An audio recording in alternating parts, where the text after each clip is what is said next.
Hello guys, welcome to Tech Tricks tutorial. In today's video, I will show you how to make your Twitter account private.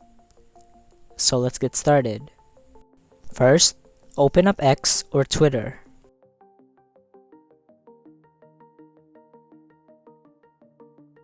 Once it's opened, click on your profile picture at the top left corner.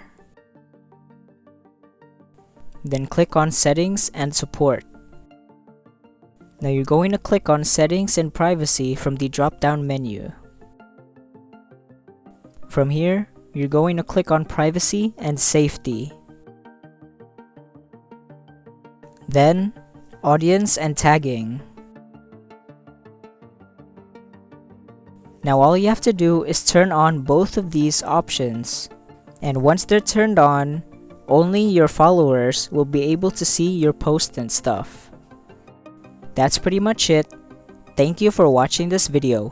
If you found this video helpful, please consider dropping a like and subscribing to the channel.